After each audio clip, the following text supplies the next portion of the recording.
For 30 years we've opened doors, built small dreams in And I can't say enough about Thelma Johnson.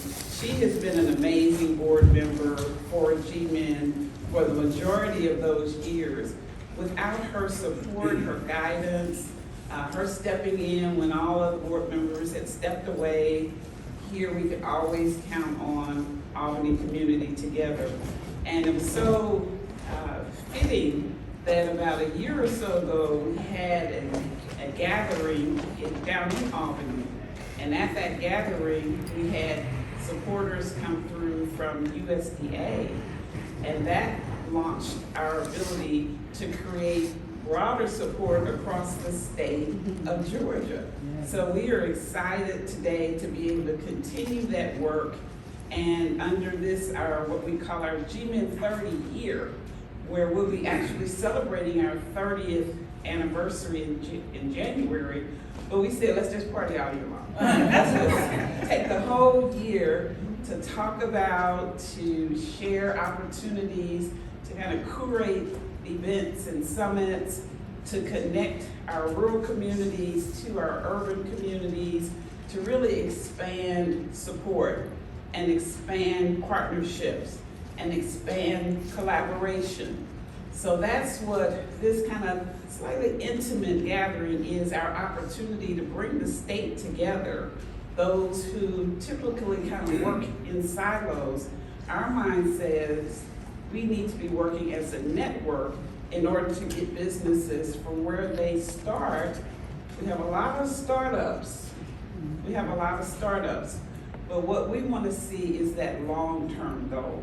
So I have to give credit to Donte Simmons for coming up with the title for today's workshop, Business Owner Exit Planning. Start with the end in mind, starting with how you want to finish. Finishing well is more important than how you start. And we want to focus today on thinking legacy, thinking how you can not only start but also scale a business and then sustain that business. The same with organizations. We really are focusing also on helping organizations be just like ACT 25 years old, GMEN 30 years old. We want to see organizations have that longevity because businesses need us. They need us to help with the technical assistance, the training, the access to capital, the networking opportunities to connect. That's why we need to stay in business. So we're excited today, and we're excited to be here in this space. I kept saying this is the People's Federal Reserve. So it's wonderful that we have maintained partnerships and collaborations even at this level. And it's just so important to be able to understand the bigger picture of business, the economy and where things are going. And if we can tap into that, then we can provide better services across the board. So I don't want to take any more time because I know she's very busy.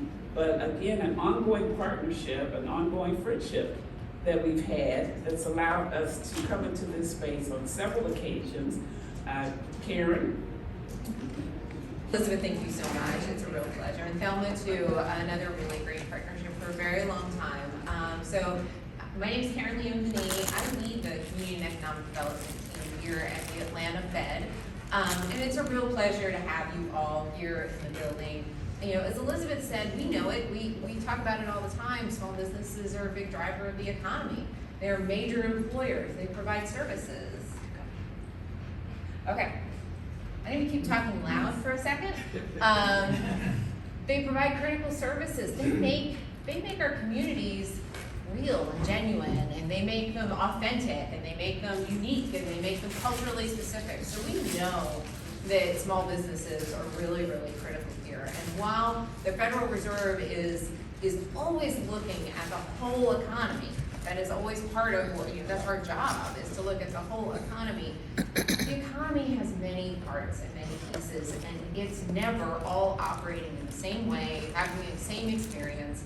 And so a lot of our conversations are with small business owners, rural places, small places, big places, to really get kind of the essence of what's happening in the economy so that, I'm gonna go to my next slide, so that we perform our functions well. Because our responsibility is for the whole economy. So there's a couple of things that I think you see in the news all the time about the Federal Reserve that's probably top of mind for you. I'm gonna think the top of the top mind is interest rates. And so that's our monetary policy setting. It is really monetary policy designed specifically to be trying to achieve two primary mandates. So maximum employment and stable prices. And so a lot of thinking goes into what does it look like right now? What are businesses, small businesses, large businesses, medium-sized businesses, micro businesses, what are they doing right now in terms of their investments in employment, in expansion, in contraction, in all of those things to really understand what does that mean for maximum employment? And then what are they experiencing? What do prices look like for them? Are they holding their prices stable? Are they increasing their prices? Are their supply chains changing their prices? That is affecting their bottom line. So I say all that to say small business is part of our thinking about monetary policy. But we have a couple of other roles that we are responsible for that are congressionally bestowed on us. We foster payments and settlement systems, safety and efficiency. And so those transactions that your businesses are making, the businesses you're talking to, a good number of those are running on Federal Reserve rails. Some of the money is moving on Federal Reserve rails.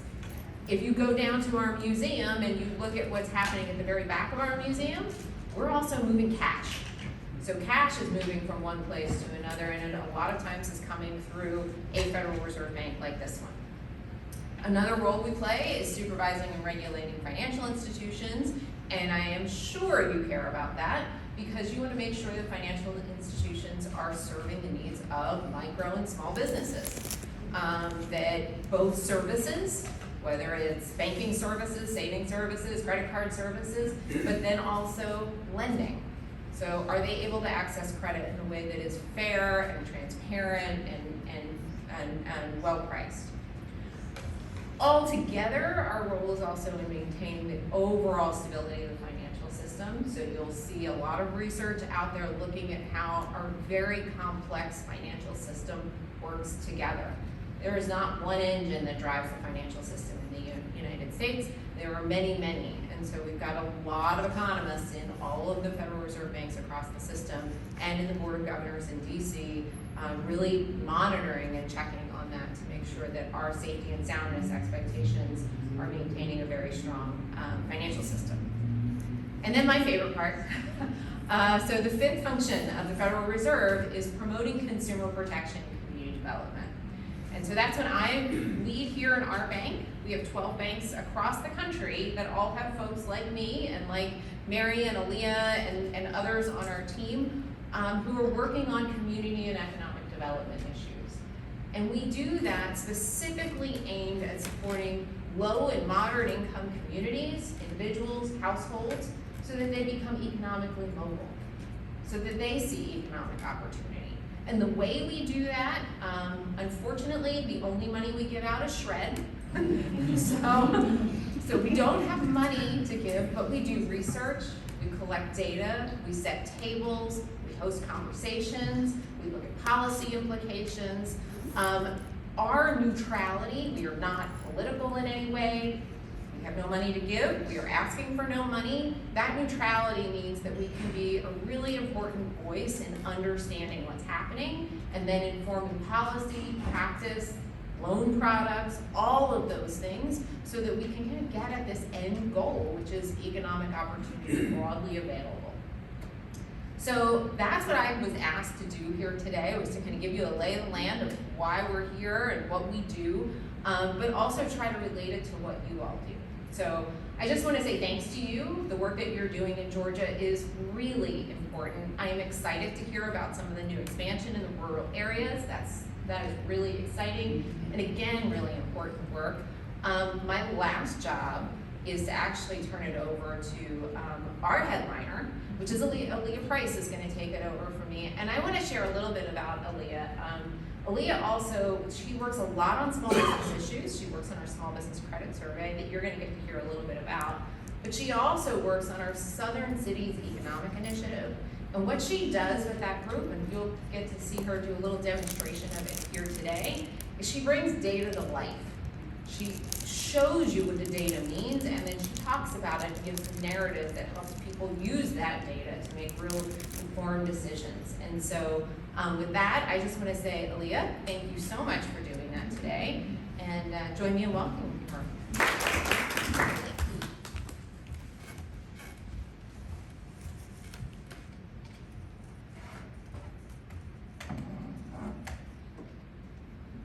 Okay, thank you, Karen. Hello, everyone. My name is Aaliyah Price. I'm a senior analyst here at the Atlanta Fed.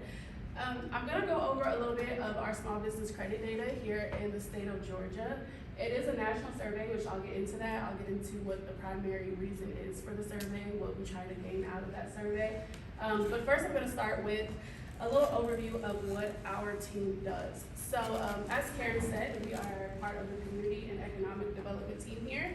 And we have a few primary goals here on our team, and so it's to focus on economic mobility and resilience across the southeastern region.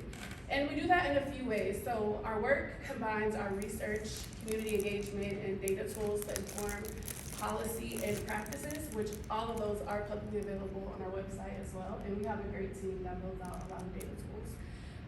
Another thing that we do is we help connect communities and practitioners and decision makers with actionable insights. And so the primary way that we do that is through data. And so we are very much so data-driven and database with our research. And a great example of that is our small business credit survey. So I will jump into what our small business credit survey is. So our SBCS survey, which some of you all may be familiar with and some of you may not, it's a national survey that we do annually. And so we focus here on the Southeastern District, as the Atlanta Fed is the 6th district and we are the Southeastern region. And so the survey faces different key areas that we like to hone in on, but also it is to explore and capture the experiences of the challenges that small business are facing here in the Southeastern District. And it covers 5 key areas, which is firm performance, business challenges, debt and financial services, financing, and then demographics. The survey primarily helps us understand how businesses are performing in the Southeastern District and what barriers they face for small businesses. So who's the audience for our small business credit survey? So we have a few different audiences, but our key ones that we try to market this survey to is widely for policymakers, lenders, nonprofits, and service providers. And it helps inform policy decisions as well as program development, and it gives us insights to credit access, business conditions, and financing outcomes for small businesses. Organizations can also use these findings individually to see how their organizations are performing against others, or just through their peer cities, or nationwide if you want to do national survey comparison.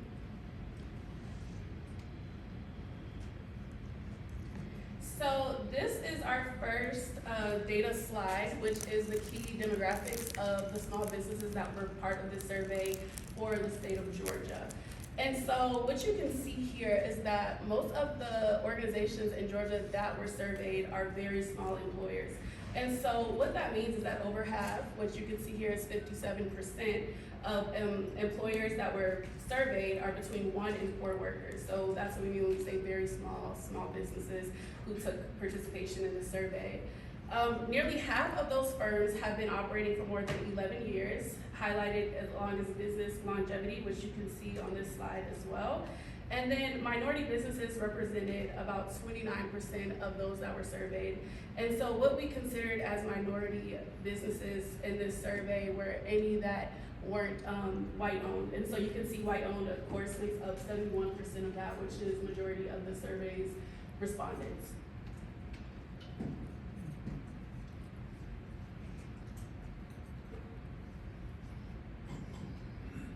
So this next slide looks at small business performance indicators.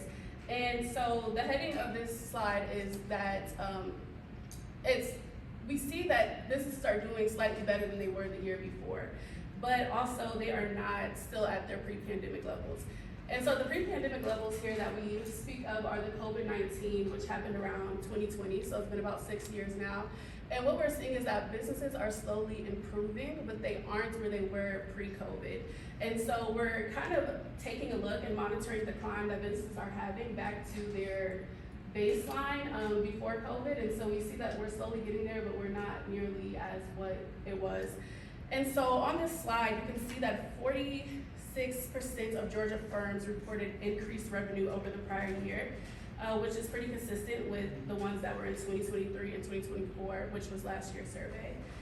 We also see that employment remained relatively stable, with about 45% reporting no change. And again, although conditions have improved, they're still operating below what we see as pre-pandemic levels. And so as each survey comes out annually, we see that there are increases in survey performance, as well as just people that want to be a part of the survey. But with that, we're seeing that businesses are slowly improving, but it is a slow and general incline back to where they were before COVID.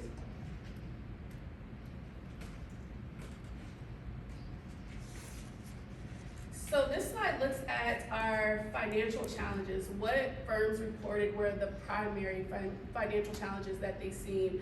What kind of was really a strain on them in this past survey? And so here we compare the Georgia firms to the US average. And so Georgia primarily is a little bit higher than some of the US averages, but at the same time, it's also kind of consistent with what we're seeing across the US. And so rising costs remains a top challenge facing small businesses, and 80% of Georgia firms cited increased cost of goods, services, and wages as being a primary financial challenge for them. Other common challenges that are also shown on here were paying operating expenses, uneven cash flow, weak sales, and tariff cost-related issues. And these pressures continue to affect business growth and profitability. Another thing that is important to note on this slide is that we do see, again, it is improving from the prior years, but it's still not at that pre-pandemic level that we've seen it at.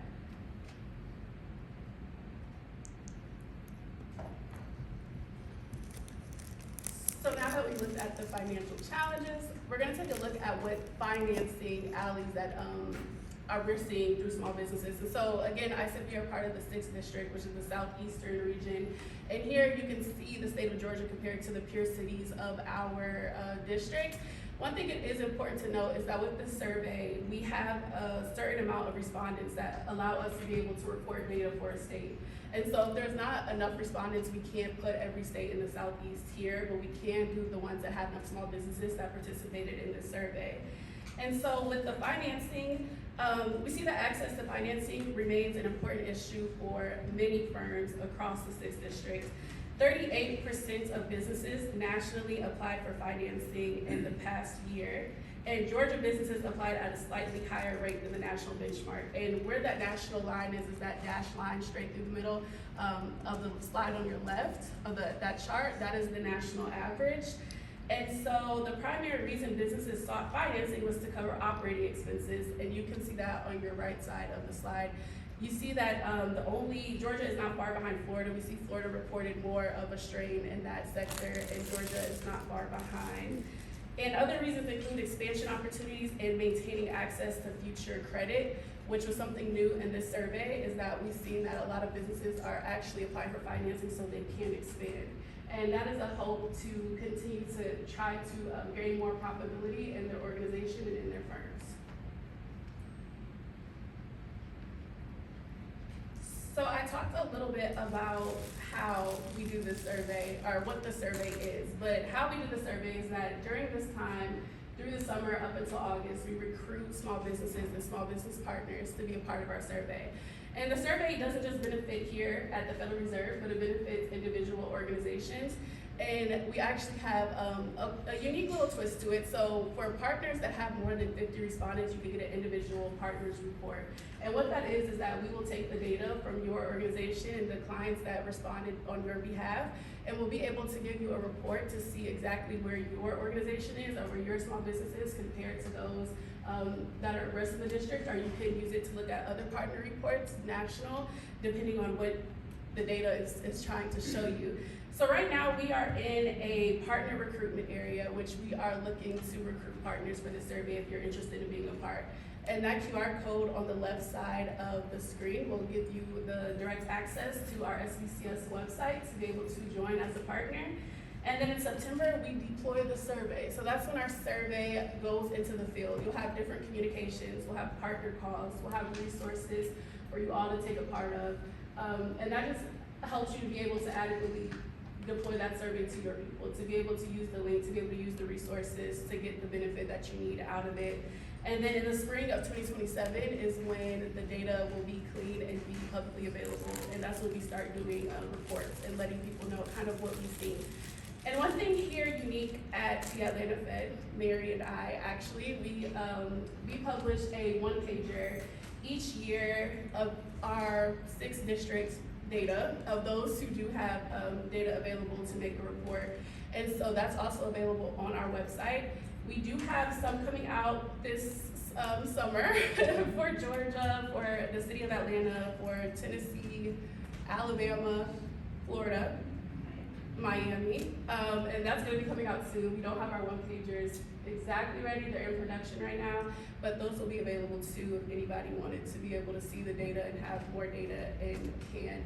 And one last plug for the SBCS website is that we have chart books available for every state that participated in the survey. So you can go on our SBCS website to see that. And it's more data on there too than just what I showed. It's a lot of data on those PowerPoints. So, and then this is how you can stay in contact with the Atlanta Fed ourselves. We love to partner with our community and we love to be a resource as we can. And if we can provide any of our data tools, data, or even speak to you all about data, we'll be more than happy to do that. Thank you again, Karen and Aaliyah. We appreciate all of the information. Data is king. We need to know, and we need to know the numbers, and it's what we felt that things have not come back to where they were before the pandemic. We're seeing that businesses are really struggling. Restaurants and small businesses have just not recovered. And that helps us as organizations that are supporting small businesses to really lean in to see what we need to do to help, to provide more assistance, whether it's more capital, more training, different types of training. We can't do the things we did before in this new world. So we're trying to do all that we can and to share with other organizations so that we collectively as businesses in Georgia and also our whole Southeast footprint can be competitive, not only here in America, but across the globe as well. And with that, I would like to kind of transition into one of the specific topics that we wanted to talk about today.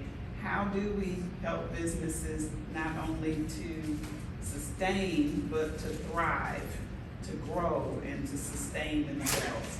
So I'm going to now call on my right hand.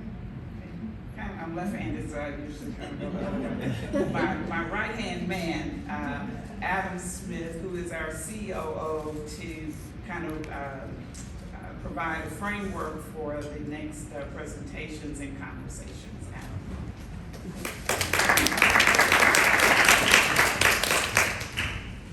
Thank you, Elizabeth, and good afternoon, everyone. It's good to see everyone here. We're hoping for a good crowd, and we have a great one. And it's good to see some familiar faces and those who have been partnering with us and supporting us throughout all the work that we do. Before I bring one of our very strong partners up to kind of give some of the lay of the land, I just want to talk about the purpose of this event just a little. And it really started all the way back to when we were doing technical assistance advisory work through our TAP 2 program run by Simon Tumor Bates. And through that program, it was an affiliation with the city of Atlanta to provide support to small business owners and entrepreneurs, and to provide them with some support through technical assistance and services. And we provided the gamut of services, from marketing to legal to IT, and all of them. And it was over a series of about a year and a half, 2 years. And some very serious subject matter experts who were part of. Okay, thank you, Simon. Who were very much a part of the team and helping us provide those services. I happen to have been a part of Sonia's team and to provide just general organizational structure to those who participated in the program.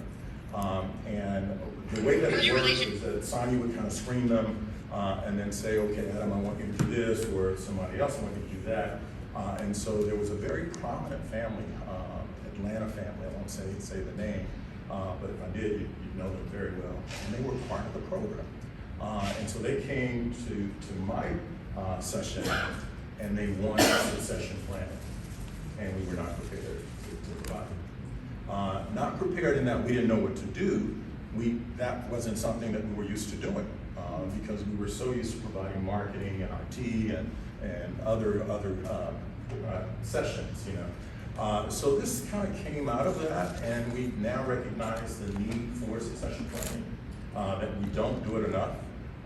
And so we are excited about making this one of our programs going forward, partnering with people like Kindred, organizations like Kindred, to do more of this, because we strongly believe in making sure that there's some level of continuity with these businesses as they continue, particularly small businesses and businesses that started 50, 60 years ago. And you're going to hear from a business that started 60 years ago. That's longer than I've been alive. So that's really why we're here, to help those businesses continue to develop and grow, but to continue for another 60 years and continue as long as they can. So it just so happened that in one of our other partnership meetings, this topic came up, and we do a lot of work with LISC, and they are great people. And LISC said in one of our sessions, just haphazardly, "Hey, you guys want to work with Edward Jones on some projects?" And we were like, "Wow, yeah, this is just what we want to do." And so I want to bring up Jewel Williams, our LISC partner. I won't go into our loan project that we do with LISC, because that'll be another session. But I'd like to invite Jewel to kind of give the lay of the land of the relationship with Edward Jones, and then we'll start with our program.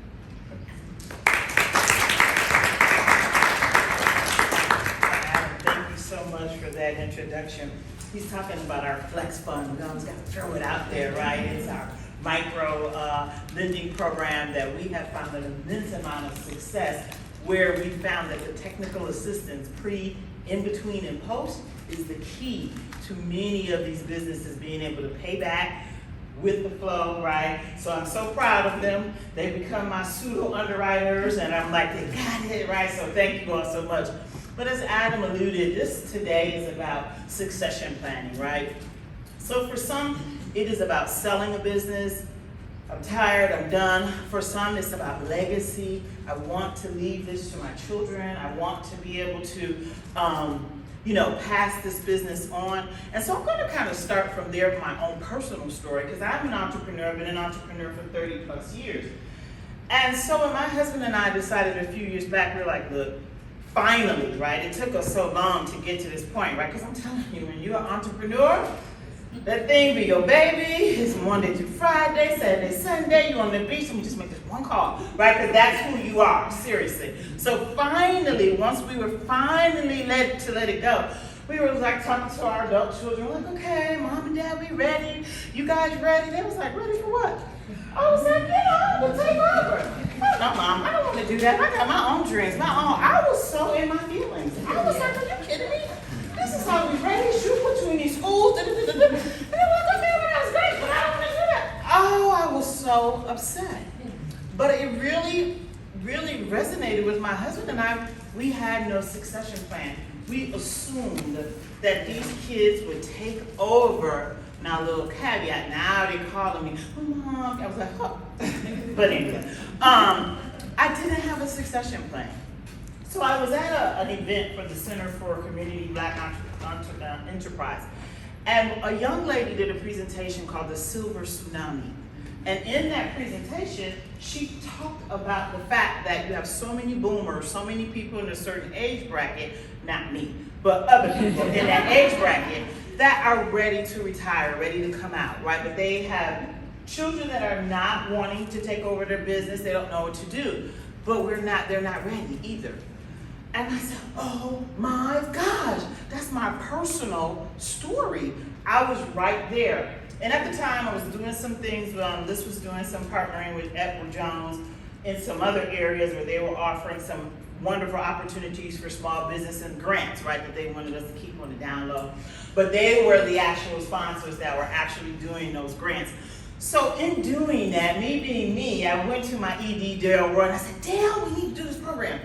And he was like, okay, Joel, because he's so cool. He's from California. I'm from New York. I'm in the Camp David Heights, as you can tell. But so we came together. Long story long, as the kids say, got together with Nolan, who is kind of like a broker between what they call their financial assistants at Edward Jones and this. And so we came together, he, myself, and Amanda, and we started having these like meetings and powwows. Okay, how can we set a program up? How can we do this? And so then we came up with the fact that I have small businesses that are in our community that they need your services. They need to know how to create a succession plan. They need to know, what do I do if I just want to leave this business? Can you guys provide this service? Now, we don't have no money, but I need you to do this. And they were like, we're going to do it. And so this is kind of how it started. And then I have my wonderful small business organizations that I work with, such as GMEN. And just as Adam said, I got on that phone with them because that's how I do them. I'm like, y'all, look, I'm telling you, we got this thing going. You ready? They're like, we're gonna raise our hand. We don't know, but we're going with you. And so it really worked out well. So them and 5 other of our small business development organizations, they are also working into their toolkit succession plans. So I am super, super happy to be a part of this partnership. Thankful again to GMEN and the phenomenal work that they do with so many businesses across Atlanta, throughout greater Atlanta. They are literally the boots on the ground. Today I had a young lady, I was at another session, ironically, with Edward Jones, and she was thanking me for presenting her to something else that we did. And I said, don't thank me. Thank the Gwinnett County Chamber, thank the foundation. They presented you to me. They're the boots on the ground. They tell me, then I'm able to move forward. They're my partners. So again, I thank you. And now we've added Edward Jones as a partner to the toolkit. And Edward Jones, oh no, we got some other stuff going on. We got another plan. So right, but I did kind of share with them, so they're kind of, and so thank you all. Again, we would not be able to do it without collaborating, working together. GMEN, always thank you.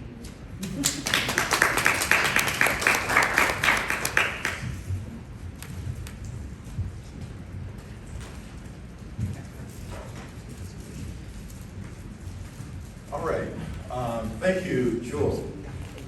We are going to start with our first panel discussion.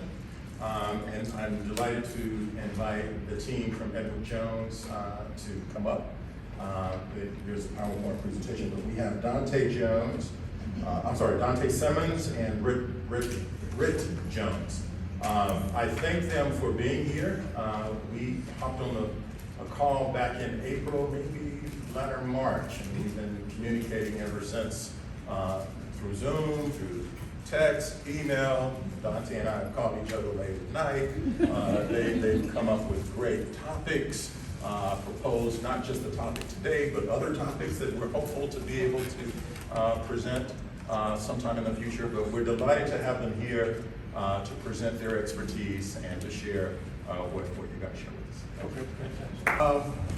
Good afternoon, everyone. My name is Donte Simmons. I am from Edward Jones. I have been in the financial industry for 10 years and been with Edward Jones for 2. And working with this and Nolan, we actually share an office together. He kind of just was like, hey, here's a group. We want you to connect with them. And I reached out to Adam and his team, and this is how it all came together. I'm excited to be here because education is a big thing for me. I've done training, I've been a manager in different capacities, and I think this is a very important piece to our community being able to be successful. So, as it stands, the business, the meeting, and the title is exit planning, right? Starting with the end in mind. For business owners, exit planning is about proactive, prioritizing and taking control of what you can control. My number one thing is always control what you can control, and that is your personal finances, business, and financials, right? So you have to have these things top of mind when you're operating in any business capacity. I would say that taking steps long before ready to exit business is very important, and that's where we are today, where we start. An effective exit plan, of course, is being able to articulate your personal goals for the transition. Oftentimes I have conversations with clients about, hey, what have you done up until this point to start thinking about retirement? And that's just on the personal aspect from corporate America, let alone from business, right? It's a lot of people who have not funded any type of retirement plan. And I have to have a conversation and say, hey, you're gonna be working until you're 75 and maybe a little bit longer, just to be able to maintain what it is that you need in life and not fall, by the wayside. There is instances where people have not taken advantage of that, and sometimes people turn it back on it as well. So I try to be the liaison between not having that happen and planning well.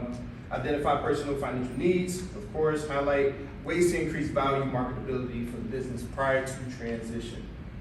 That would be I have a business evaluator I brought with me today who will speak on points of that. It's important to be able to understand the value of your business, where it is, and what it is that you want out of it. Address taxes and legal considerations of a transfer of ownership.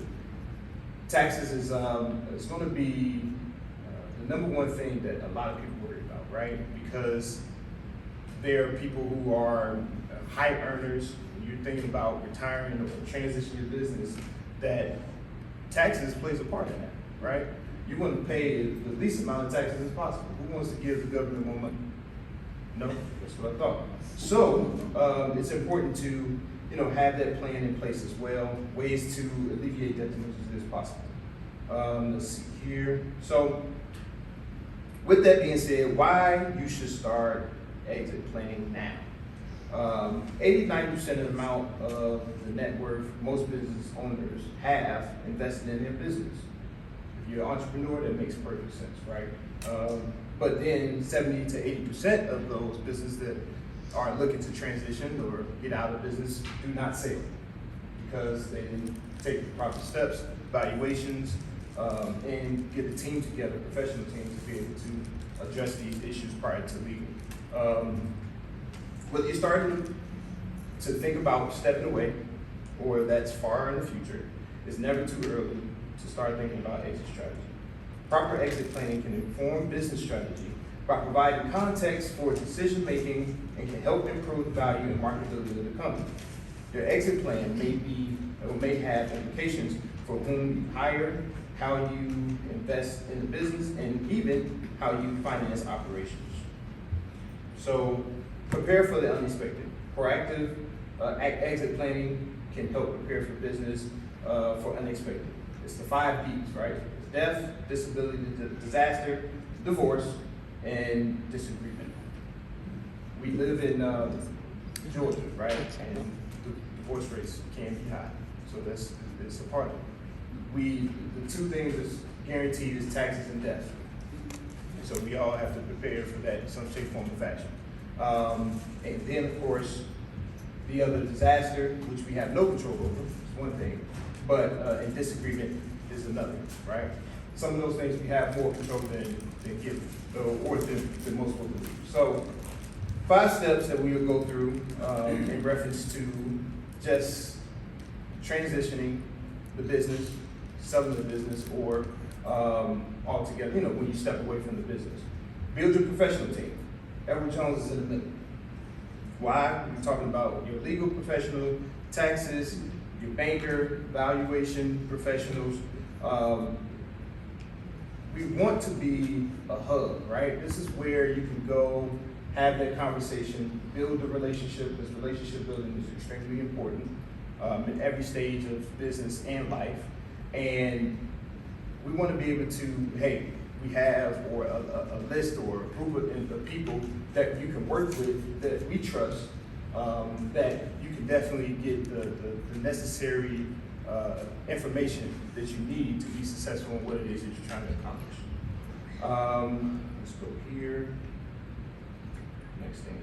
And then determine how much you want or need from the sale. Again, I talked to you about how there are individuals who are in their 60s, 70s, man, I want to retire. Okay, what have you done to get to this point? Nothing. Okay. Well, we got some ways to go and ways to start. Right. I've had some very interesting conversations. But one of the most important parts of an exit plan is determining how much you need from the sale of the business to fund your desired lifestyle and retirement, as well as legacy goals. Keep in mind, though, that exiting the business doesn't have to mean retirement. You may decide to sell only a portion of the business, sell the business, or stay on to help manage or consult their Lakers, for example. Jimmy Buss, she's staying on the board to be a consultant, right? It's for a short period of time, but she was once the owner of the business, and she's still able to collect whatever paycheck and have an influence on that organization. Use the sales proceeds to start your next venture. You may not want to fully retire. You might be a workaholic or someone that just finds joy in being in the field, or being connected to the people, and being able to deliver some type of service. And you can volunteer as well, but some people still want to collect a paycheck and still be able to be of use, right? So then there's that. To that end, you should envision how you want to spend your time after you exit your business. Next thing we'll go to is 3, understand how much your business is worth. It's important to have a reasonable understanding of the value of the company and what drives it. This will help you know what your business is currently worth. Identify any gap between what you need to fund your goals and what the business could potentially be sold for. Highlight ways to enhance the company's value. Because it can take time to enhance the value of the business, we recommend getting a calculation of value at least 3 to 5 years prior to planned exit. Calculation of value and appraisal. So just like getting a home appraised before you buy it, right? You get a home appraisal, see the value. You want to know how long the roof's been intact, when it last replaced. If there's a ease that you have to take care of, ease of payment and upkeep and construction, things to that degree. You want to get that same type of detailed evaluation when it comes to the business as well. Again, I did bring a business evaluation specialist who will speak more further into that for sure. So develop a strategy to close the gap between steps 2 and 3. Of course, next consider how you can close the gap between what you need and what the business is worth. Again, financial advisor can be instrumental in that step. That's simply putting into place, what have you said for retirement. You still have your life insurance pieces. Talking about legacy building. You have to have these things in place because just like whomever is the breadwinner, once that main income stream has changed, it has an effect on everyone around you. So you want to be able to build out a solid plan and ideas to how you're going to challenge or attack those things. Increase the amount of profit in the business that the business generates. This can be done through increasing market share, introducing new product lines, increasing prices, or reducing costs. All right, and then of course consider the successor who can be the best to meet the goals. Right, succession planning is part of the effective exit planning. Just as Jules stated, her and her husband were working hard for their business, and when it came time for them to retire, the children said, I don't want no parts. So that comes as a shocker. It's a real thing. You think you're doing something, you've raised the children to do this thing, and they've been around, they've seen the struggle, they see now what success is, and they don't necessarily want to fall in line with that. Because they could have taken something from that saying, oh, well, I saw my parents have these long nights or things to that degree. So successor, having someone that you're technically grooming to take over where you leave off. So that's important, right? Succession planning, that's the part of it. It's the process of choosing who would take over the ownership, management, leadership, or your company once you step away. These responsibilities do not have to go to the same person, but they can. That's just more weight on that person, but you know, you cross that bridge when you get there for sure. But it's all the part of the plan that you put together. Just a few things, internal transfer. So there are a number of ways that can help you as far as taxes, and I'm not a tax professional, okay? I'm gonna say that first and foremost. But you know what you say or you learn enough so that you can be as helpful to your clients as possible. You can take parts of that, the proceeds that you receive from the sale of the business and stretch it out over a number of years to try to, it's best to keep you below having, you know, a huge tax burden at the end of the year. That's one part of it. Internal transfer, a sale or a transfer to someone affiliated with a company, such as a family member, business partner, or employees. Of course, it's lower proceeds, so you got to plan for that. If you're not going to sell outright, if you're going to transition the business over to someone, what effect does that have on you personally? Incur lower transaction costs between buyers and familiarity with the business, and provide greater control over time of your exit. External transfer, right? Net higher sales proceeds require longer and potentially more costly due diligent process, right? And provide less control over time of the exit. Have greater potential of changes to business operations and culture, because whomever it is that you are going to take over the business that you're doing an external transfer to have their own ideals and what they want to do in mind. And if you do meet with people like that, you got to keep in mind that this is your baby, something that you created. And if you're transitioning this business to someone and you don't align with what their vision is, that can deter you or it can deter them. So you want to keep that in mind as well. That's an important part of business planning. And then liquidation, right? Net significantly lower sales proceeds but raise cash quickly. The most disruptive situation for employees, clients, and suppliers, given the solution of a business. So, in all, the big takeaways is make sure you take some time to take care of planning. You'll be surprised that we all pay car insurance and we hope to never actually have to use it, but oftentimes you don't pay for the things that you end up going to have to use anyway. So you don't hear anything else, talk to a financial advisor. You can do preferably with Edward Jones. We're here to help, to assist in every shape, form, or fashion, but most importantly, so that you can get security and build that legacy that you want once exiting the business. And without further ado, my business valuation specialist, David, will come up. All right. Beautiful building. You got your exercise coming from your car over here. This stuff I could spend hours on, so somebody just call time out if I keep going too long. So I just a quick background on myself. I spent about a dozen years with a $20 billion large global company. And after that, I started up my own micro enterprise. So I've been doing this, what I'm doing now, for 25 years. Started in the basement, and the kids were really good. I thought they would come down and start interrupting, but we survived. So I've seen this at all levels, and I'll just say this, right? Any size company has all the same issues, right? They're bigger. Coca-Cola's got bigger issues than you might have, but we all have to make a product, develop a service, we all need financing, we all have to buy some things, we all have to do something with it. And so I'll start there with that in mind, with that principle. Let's go to this. Donte alluded to some of these kinds of things. Every time surveys are done of owners who have sold their companies, there's a lot of regret at a lot of different levels. Sometimes it's the amount of money. Often it's just how the process went. They didn't have enough help or support along the way, and that's what so many of you in the room are here to do. They may not have reached out to the full network that Donte was talking about, didn't get the best advice. It may have been that they rushed, all kinds of different things. But whatever the reason, that's what's happening out there.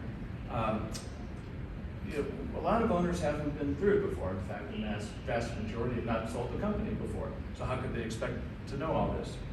When I have more time, I make everybody guess what all these pictures mean. Anybody want to take a guess on any of them? Audience participation. So on the upper left, It's a race, Hmm? not a marathon, not a race. I approach it in reverse. They think it's going to happen really quick, right? And we'll talk about that in a minute. The one in the middle top. Piece of cake. Oh, this will be easy. I'm going to wake up tomorrow and we'll sell next week. Misconceptions. 100%. You'll get the full value. Full. Yep, there you go. Full of all. 100% of my money up front right when we close. The fruit stand there. I'm gonna determine what the price is, and that's what somebody's going to pay for it. Right? That's right. And the $0. That's how much you have to pay as the owner? No cost to do any of this. No fees, no Fees I taxes, think about. no nothing. So, and we laugh, but people just haven't been through it before, right? They just don't know. We heard some of this from our Fed folks.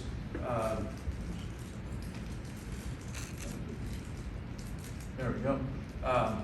That's a real client of mine, no. We're all dealing with all these things, so we talk about what we can do within the business. Donte talked about that. What I always say is you can't determine what's going on in the economy. You can't determine which supply chain problems are going to happen, or COVID, or a war. We do talk with our owner clients, though, about looking out there, understanding what's going on out there. Because at the end of the day, all those things will affect all of us in some way, personally and business.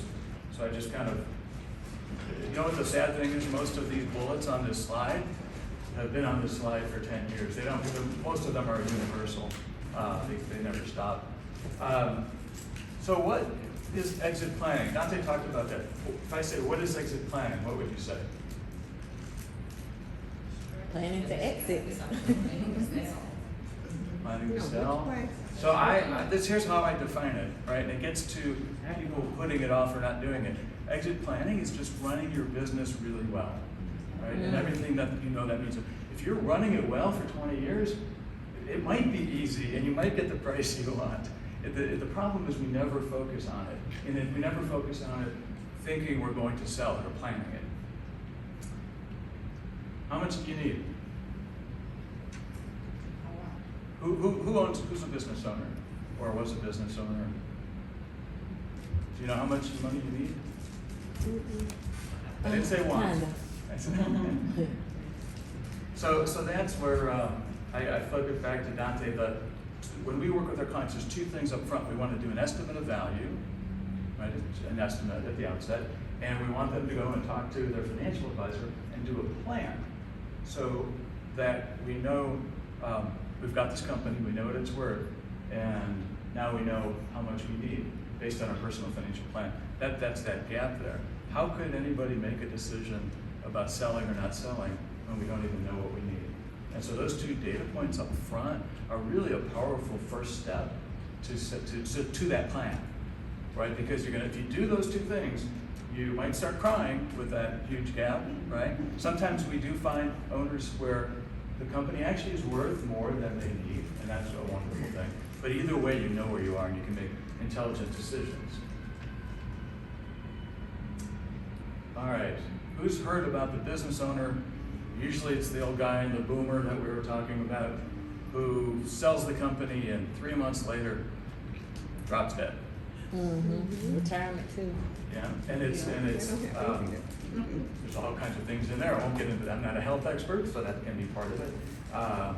But the planning for what comes after, alone with family, is critical. So we spend a lot of time there. What are your goals, personal goals, right?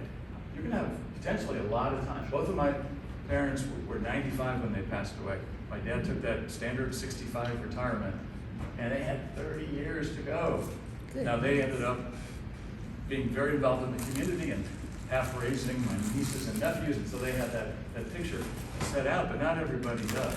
And when you get done with 30 years of work and don't know what you're doing on Monday after you sold it on Friday, it gets to be a real problem.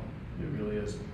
Just about every business owner we talk to goes back to, that's the first conversation, I'm tired. You know, and that's what we get over and over and over again. And it's 30 years too late in the planning. And on the children, we see the parents who want the kids to come in and the kids don't. We see the kids that do want to take over and the parents don't want them to. We see the kids in the business with siblings outside the business who ask, why does so-and-so get the business? We see all of it. I've seen some work well with families. It adds just a whole other layer than any other business partner. But really critical to have those discussions really early on. So this is one of my favorite topics, and I could go for 8 hours if we could. So I'm going to go a little bit more quickly to talk about transferable business value. So we ask our clients, they really right up front, what they think their business is worth. What do you think we hear when we ask that question? Thank you for the question. We get some I don't knows. Or they overestimate the value. We get some really big numbers. A lot of, yeah. And we get some folks who are honest and they just don't know and they say that. That's great. What I say to them is I don't care. I've gotten really kind of direct in my old age. I don't care what you think your company is worth. It doesn't matter what you think your company is worth. What matters is how a buyer looks at it. And that's really critical. So when we work with folks, and we'll look at this in just a minute, some of the detail, but we want to do all that exit planning. Like I said, we'll do everything right in your business. But what I didn't say is with an overlay of thinking about, with every decision you make, every strategic decision, what are buyers looking, how are they looking at it? So you might have 5 wonderful ideas to solve something, but I want to know which of those 5 also corresponds with what a buyer is going to really be looking for and therefore value it more. So when we talk about transferable value, it's what somebody will pay for it. And those somebodies may pay different amounts. So I'll leave that up here. But here's the other thing that's really fascinating. I'm still fascinated by it. When we work with a client to help them get ready to sell, we are getting all the marketing together, getting all the numbers and reports and all the information. And we take all of this, we find a bunch of potential buyers, and we send this information. So they all have the exact same information. When we get initial offers back, they're all over the board. They're in a range. And it's because each of those buyers is looking at things differently. What that acquisition of that business is going to do for them, and it's going to do different things. So this is a key concept. Please keep and take with you that there's no absolute value to the business. That we do that too. We do an estimate of value. It's an estimate initially to get arranged, to get the business owner comfortable with it, get us in the ballpark. But it could be twice that, it could be half that when it finally comes down to selling with that particular buyer. So we want to always work on the business and grow it and all those good things, but that value is different to different people. Some of you may have heard in a particular industry the multiples. So if my revenue is 5 million or $1 million, that I can sell it for 3 times that. Don't listen to those people. It's a start of a little bit of a baseline, but it's very complicated. And the larger the business is, let's say you've got 2 businesses in the same industry. If you're doing $20 million, that multiple is going to be much higher than a business that's doing $1 million or 2. There's many, many other factors. So on value, get some help early on, set that benchmark for where you are today, and then move forward on it. So what's the number one thing that you think buyers do look at when they're talking to a potential company to buy? Cash flow, The net profit. net profit.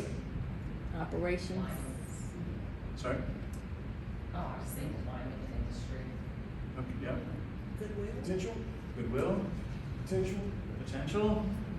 Like how strong your business operates, how well it operates. Operations, Customers. all right, I'm looking for one that I haven't heard. Assets. It's the owner. The first question we get from a buyer, they see the financials, but the first question, why is he or she leaving?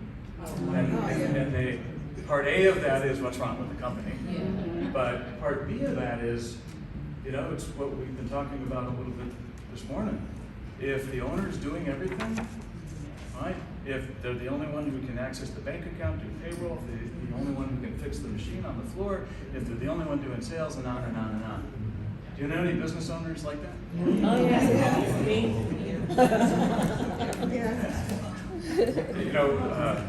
Yes.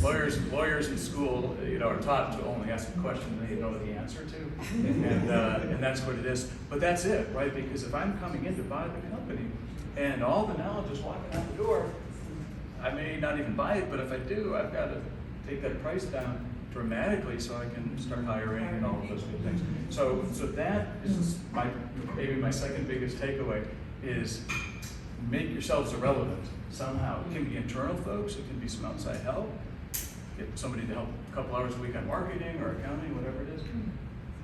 And it is the biggest problem in the world.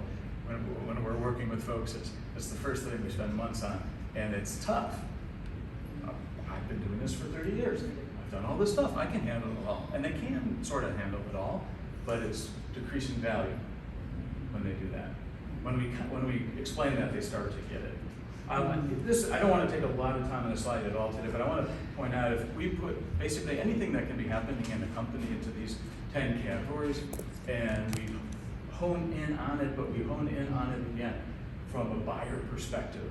How are they looking at these things? So you can make some great marketing campaigns, right? But we want to look at it again from a buyer perspective. Sales, we always talk about growing revenue, but we don't want to just grow revenue generically.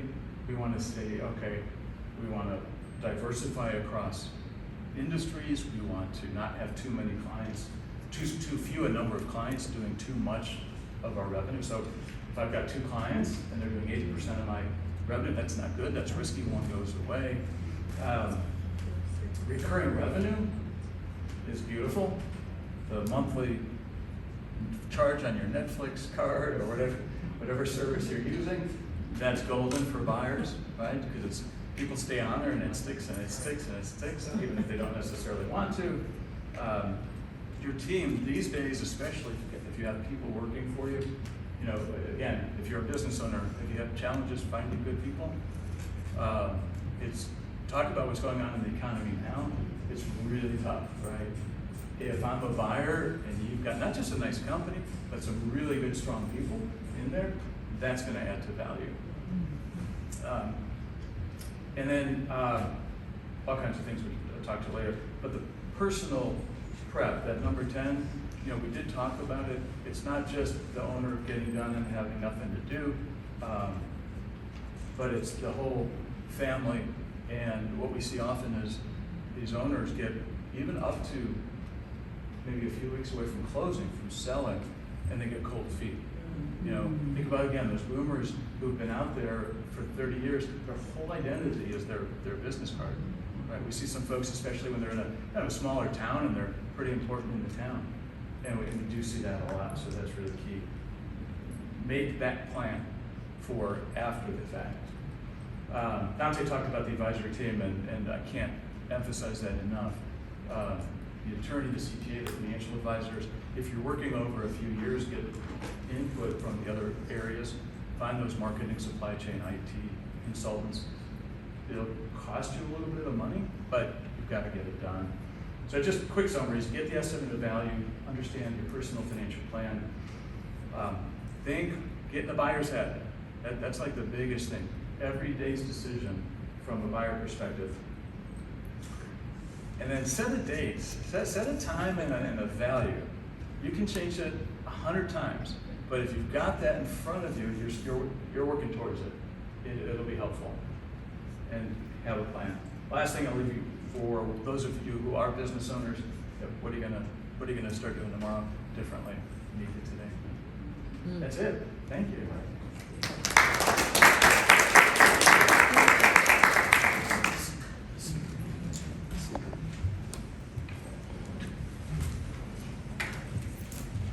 Information. I would like to, and we'll have an opportunity to ask questions, but I would like to also point out that based on what was shared, there's some prelude or what I call some other information I think business owners should have in place. We'll talk about the professionals that you need, the lawyers, accountants, or whoever. But as business owners, or just in general, there's some estate documents you must put in place in the event that something happens. And we'll talk a little bit about that later as well. But if you don't leave here with anything, do know that there are at least 3 documents that you must have somewhere. A will. Most of us don't have wills. You gotta do a will. It's absolutely essential and important to do a will. And then people just think, okay, I'll just do a will and that's it. But what happens if you get sick running your business? What happens if you're the owner and you run everything and you're in the hospital? Can someone act on your behalf? Of course they can. But what do you need for them to do that? Power of attorney. General power of attorney. You got to do that. Because if that's not in place and you want me to transact business for you, if you want me to go to the bank and transfer money, if you have an issue with the mortgage or with your rent or with anything relating to the business, and if you are the sole person in charge of everything and your name is on everything, and I don't have the general power to act in your stead or on your behalf, what do you think's gonna happen? What do you think that stands for? And this should be a part of your personal life as well, in terms of what you do personally. And then there's one other document, and I can spend a whole session on legal documents, but there's general power of attorney, general power for, durable power of attorney for healthcare. General durable power of attorney for healthcare. What is that document? Does anyone know? Give someone the legal authority to make medical decisions. To make medical decisions. Why is that important? Because if something happens to you, if you leave here today, car accident, you're right down the street at Emory or Piedmont, and you can't make any decisions. You're in a coma. Who's going to make decisions to keep you alive or to grant your wishes to say, hey, I don't want to remain alive? And then if that document kicks in, then your will or your trust or whatever you have in place will help transact what we're talking about today. That applies to you personally too, not just for your business, but to you personally as well. So, all right, was that helpful? Hope that was helpful. Yeah. All right, yes, sir. Add one little thing, I'm not the expert either, but your kids, when they're 18, the doctors can't talk to you. Right. There's also a document that don't tell me what it's called, but there's a form each state has that they can sign and that you can have that all their life. Kids go out to college and that kind of thing. Right. And the other issue regarding the durable power of attorney, I mean, if there's a conflict among your family members, or if there's a conflict among family members, kids, and kids don't agree, or the spouse won't agree, or whatever, then you're gonna tie up all of that in the courts.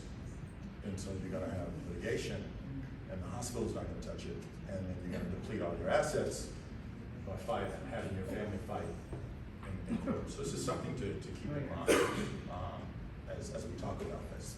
I strongly believe in succession planning, but you can't do any of that. You can't do that alone without having the personal planning in place as well. All right. So now we're going to turn the program to I'm turning over to Elizabeth, and she will make the next announcements on moving forward to. Thank you, Adam. Just know that Adam knows what he's talking about. He does have a legal background, so that's why he always makes sure that lens is in the room, that we are doing things decent and in order. And we have some other people who they're in the room, so I'm just going to take advantage of them because they're here. And we want to also thank one of our sponsors, in addition to the Federal Reserve Bank, Federal Reserve of Atlanta. We also have, you mentioned Edward Jones, LISC, who Jewel Williams represents LISC. We had invited Jerome Russell from the Russell family to also share as a part of our fireside chat. So if he doesn't make it, just know that we also wanted to hear from the Russells, who are also our landlords over at the Russell Innovation Center for Entrepreneurs, and JP Morgan Chase. So we're just pleased to have, sometimes you have relationships with individuals in addition to the opportunity for them to be providing support, financial support. So just wanted to have a special thank you for Shakuria Brown for supporting our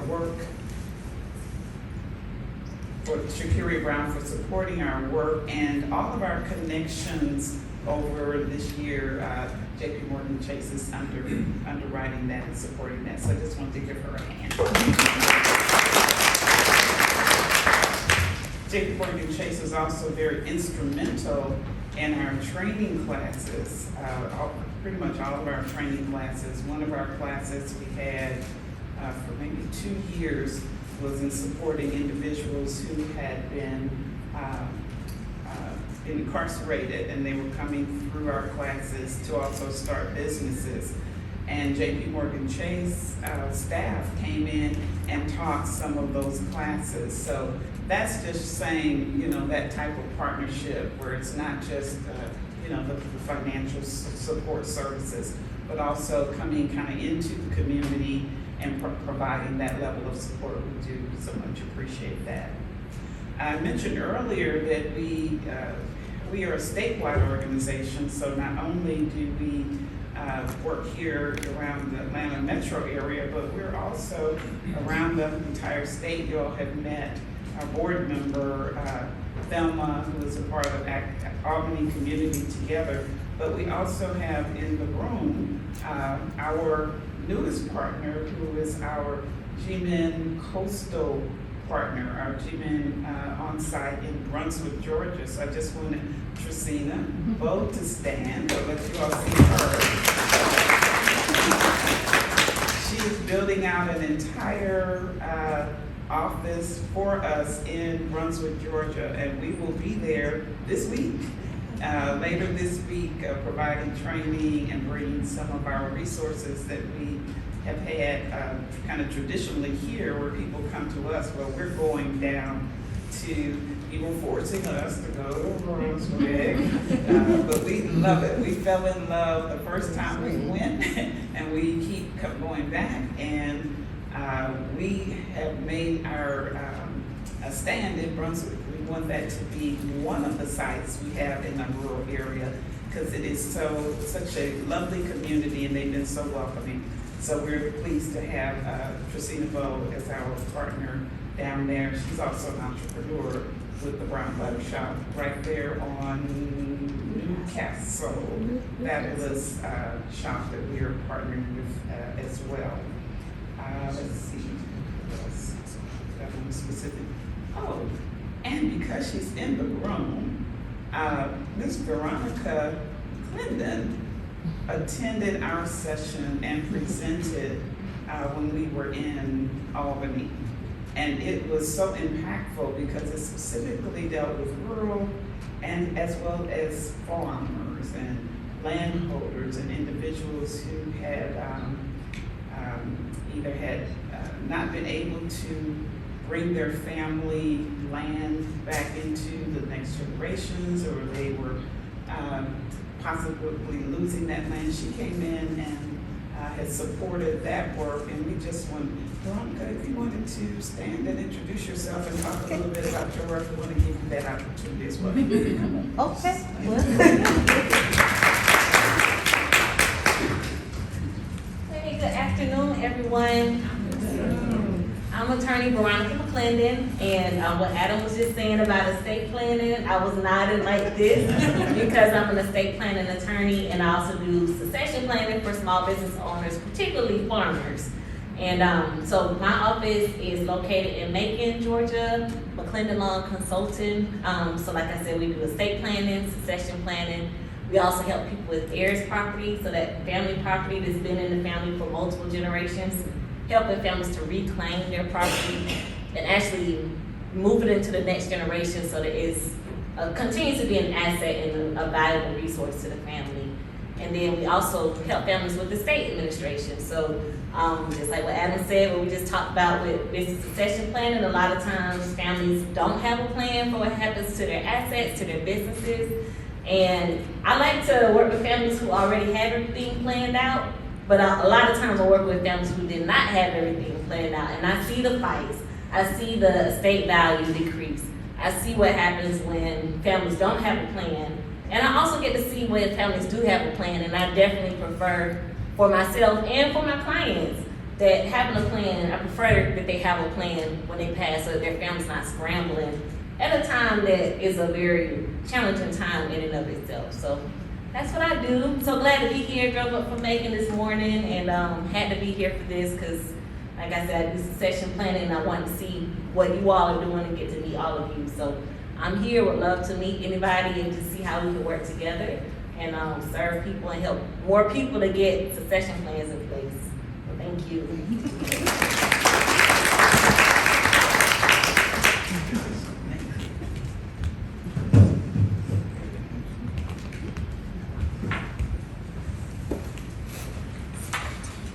Okay, and now I'm going to, we have the opportunity to hear from a family, and we talked about it, you know, that we're celebrating, and we're all smug with 30 years, you know, we're all that, 30 years, you can't touch us. And then here comes the Atlanta Voice, and they say, we're celebrating 60 years. Wow, how did you do that? How did you make that happen? We said we have to hear from a family or a business that's been sustained for 60 years. And particularly in this environment, everything we've talked about or heard about today, some kind of way, this family has been able to still be here. And that's exciting to us. So I reached out several times to a family member that I knew, and I hear that now she's traveling. Hopefully she's restfully having a wonderful vacation life and not doing everything like we're hearing today. But we're happy to have a representative, a COO from the Atlanta Voice, Mr. Richard Dunn, which is also a member of the family.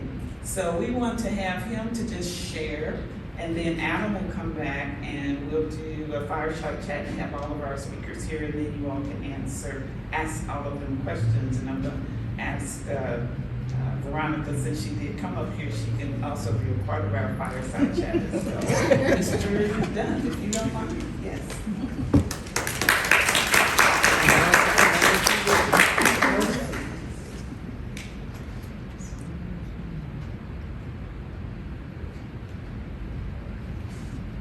Good afternoon. Good afternoon. Good. I'm been put on the spot in terms of giving this speech. I'm also been voluntold to be here today. But I'm glad that I came. It's great information. And so I'll just share really quickly the story of my family business and willing to answer any questions if so need be. But my name is Richard Dunn. My grandfather, in 1966, in his basement, started both the Atlanta Inquirer and the Atlanta Voice newspaper. So as of May, our organization has turned 60 years old. So starting in the heart of the civil rights movement for the last 60 years we have been, spreading the gospel and the good news about marginalized communities throughout not only Atlanta, but in my grandfather's heyday, he actually got up to 12 markets, so Athens, Pensacola, Macon, so on and so forth, Augusta for a while as well. One of the interesting things that my grandfather did as far as starting the paper, in 1970, he bought a building on Pryor Street. The reason for the land purchase was that when he was sending his paper out to be printed, people on press at that point in time would refuse to print his paper based off what he was saying. So in buying this building, he was able to purchase his own printing press, which wound up not only being good for us as a family, but also the community. What I mean by that, now he was empowered to print papers for other newspaper publishers, right? So there was a point in time where the Atlanta Voice printed The Final Call, No 100 Speaks, Cradle Loafing, Rolling Out. Most of the publications that we ever produced out of the ABC, the Atlanta Inquirer, and so on and so forth. So not only was he a writer, an editor, a publisher, but he was also a printer. The subject matter is very good and important because he was my mother's father, my mother being the oldest daughter, who has 3 kids. My aunt, Janice Ware, who is Miss Wilson's friend and current publisher, has no kids. So I'm the oldest grandchild and oldest grandson. And so heir apparent by default, it's just my birthright. But no, seriously, my aunt became a publisher because my grandfather passed, right? And so my grandfather walked in on a Monday and was wheeled out in a hearse on a Wednesday. And so I was a 16, 17-year-old at that point in time. And I can tell you that it was not necessarily my aunt's intentions to be at the paper almost 49 years at this point, right? She graduated on a Friday from UGA, went to work for her father on a Monday, and her head long enough to repay him for paying for her to go to college. And along the way, she stayed a little longer than she had anticipated, and then he passed. And so I would like to say, you know, by that point in time, maybe she was bought in, enjoying her work, but I really feel like my aunt stayed out of respect and obligation and wanted to see her father's dreams come true. So now that we are looking at, you know, 3rd generation, I'm very intentional about my process of working myself back into the family business. I did grow up in it when the press were available. We printed up until about 1999. My brother and I ran the printing press, so you know, teenager times when I came home from college, and I did run the press. And so having some understanding of media and music in my background is kind of where my toolkit allows me to come back into that space. When we're looking at 4th generation, I'd like to say we have a 3.5. I'm blessed to have a sister who is super bossy but intelligent, who also works at the paper, but we happen to be 17 years apart, right? So we got a little buffer between the 3rd generation and the 4th. So somewhere along the way, I'm sure my sister will take over the organization. She is well deserving of that opportunity, and she's in the office all day, every day with my aunt. I still float around as an entrepreneur, and most times make purchases like this on a volunteer.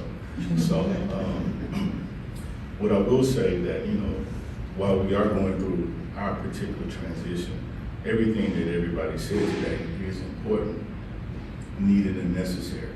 I feel like we kind of dodged the bullet a little bit in terms of having a lot of estate issues when my grandfather passed because my grandmother was still alive. And for whatever reason, smart brother, he didn't put anything in his name. So when he passed, he just passed, right? Everything belonged to my grandmother, who happened to pass last year at the age of 95, so she was with us for a long time. And so by then, ducks were in a row and her transition was smooth. But all that to say, you know, it takes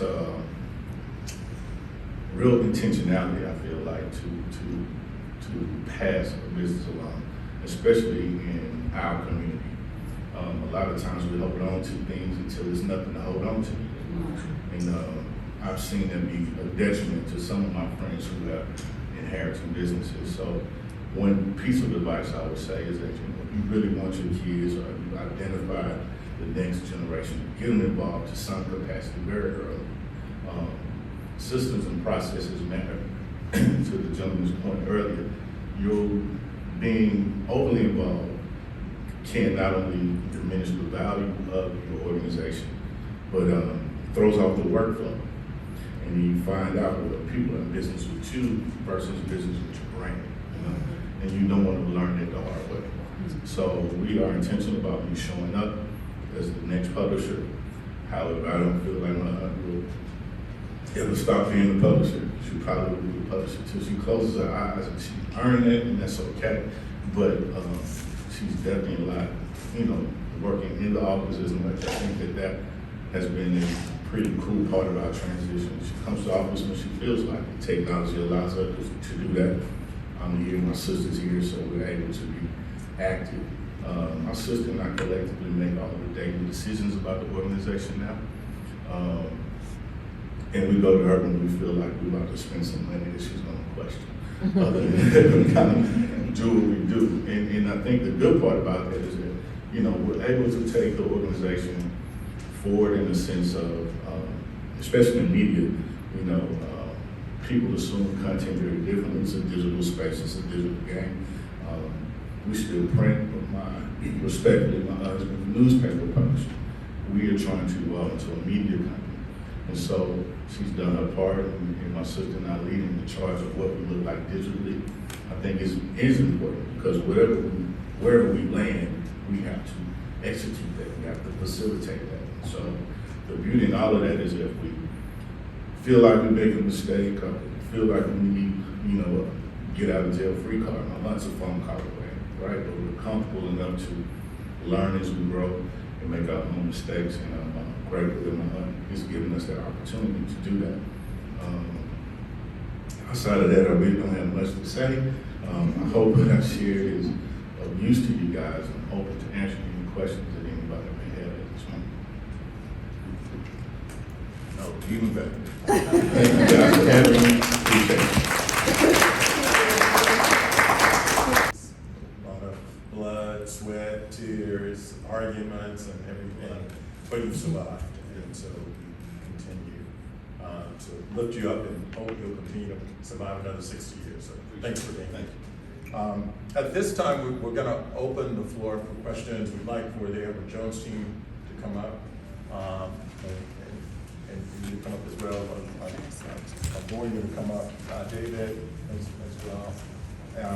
And so we're going to ask a few questions, and then we invite the entire audience to ask questions. I'm just going to ask Just one quick thing before the panel starts. I just wanted to give her total permission to tip out when she needs to. Adam's my left hand, Sonia's my right hand. Sonia's my true right hand. And this is her first event in about 9 months. It's been about 9 months. So we appreciate Sonia being here. We don't want to overwork her, but she is in the room in her presence, and her mom. Mother Tumor is a part of our team as well. We're just so glad that she's been able to be with us today. So if y'all don't mind, just give her a big welcome back.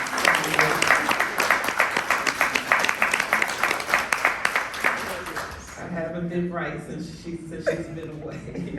But we're just gonna ask her to step back in a little bit at a time, but not to so Sonia, feel free to step out whenever you feel you want to. Thank you. All right, welcome, Sonia. So good to see you. We saw her for the first time on Saturday, and so it's been that long. So good to see you. Of course, always good to see your mother as well. All right, questions. We'll open the floor up for any questions to our panel. I'm sure we all have some. Please, now is an opportunity to ask.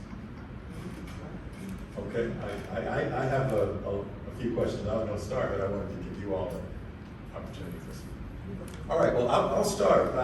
And thank you, panelists, again. And this is to the Edward Jones team and David. Do you have a checklist that you think will be helpful when you're considering succession planning? Is there something that you can provide to us that we can provide to our clients or participants in any way? What I will say is, due to compliance, I'll definitely get that to you. Good. When I get to the office, look over a few things that we can send to hand out directly. David, say? Yeah, happy to do that. I don't have all the compliance issues you do. But yeah, I can forward something along, absolutely. And we have a general checklist in place, but we just want to, just kind of compare with what you may have, that so that we have something comprehensive to make sure that we have all that. We don't have these types of sessions available yet, like we do with our other technical assistance programs, but we're going to put a program like this on a continuum in place. And so we'll know that the checklist will be very helpful to us. David and the Edward Jones team, you did talk about some of the things you kind of look for in looking at succession planning.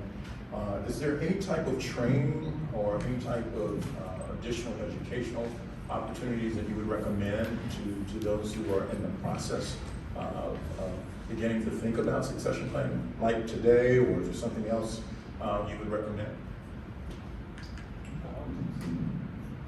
I would say it's obviously additional educational practices, but there are some practices that you can do on your own as far as in the planning portion. We do say, like, when we're talking about the planning, a lot of things we do, look down maybe to set up a budget about what you want to do when you have the succession plan and have your goals written out. And that way that helps you do the planning, and you know how much that you would need for, to sell your business, or how much you need to make during your business as well. So I would say one of the biggest things is having a personal budget for what you have. I would add to that, stating that, it's conversation about what are you going to do after retirement or after you transition your business, because that's important as well. And we do fully comprehensive planning. When we're talking about, hey, you're planning to, or you have family that's in different states, what does that look like as far as travel? What is that number or goal or something that we set? So we set all of those goals, we have that conversation because we want to do a deep dive to get close to that number as it is possible to cover all travel expenses, time, what do you plan to do. Being active is extremely important, but movement is health and health as well. Anyone else? Yeah, I was just going to add, a lot of the university systems, and some of you may have relationships there, but they'll do some of the continuing ed courses on a lot of these different things, if you look.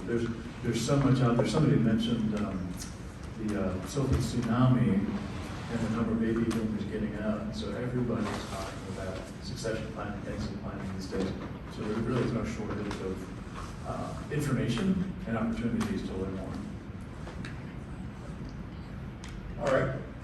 I want to just spend a little time talking about some of the components that you consider when you're looking at evaluating or the evaluation process for succession planning and putting that together. And this may be a David question, but I know that John, and maybe Lloyd may be able to add. And having been in business over 60 years, this may be something that you can provide insight as well. A lot of the times, businesses that have been in business 30, 40, 50, 60 years, when they're ready to sell, they want a lot of money for the goodwill. The good name, the goodwill and reputation of the product or service. Can you spend just a few minutes talking about how that is important, why that is important, and how you perhaps reach some level of valuation for that? You said just a few minutes? So there's a lot of sides to that, so we tend to hear a lot. So like I said before, we'll go in and we'll do an estimate of value, and often the owner of the company is not terribly happy about that. So we get into a discussion. David, I'm sorry to cut you off. Can you define goodwill so that we all know what not everyone. Yeah, sorry. In my daily life, we're working with business owners to help them get ready. So we'll spend, it might be a year or two or more, working on everything that we're talking about today. So helping them get from A to Z. So we start by having them get that personal financial plan done to see what they need. We'll do an estimate of value, and then we're trying to help them grow that value over time. And then we also do the sell side work, so we'll sell the company, for the business broker that then sells the company when it's ready to sell. So that's kind of the background. And so we get into the value question, and when they, especially when they're disappointed in where the value is today, we get into a lot of discussion around that. What we'll hear a lot of is, well, what about all the blood, sweat, and tears? What about all the years? What about the work we've done in the community? And on the one hand, a lot of that may not be worth a whole lot in and of itself.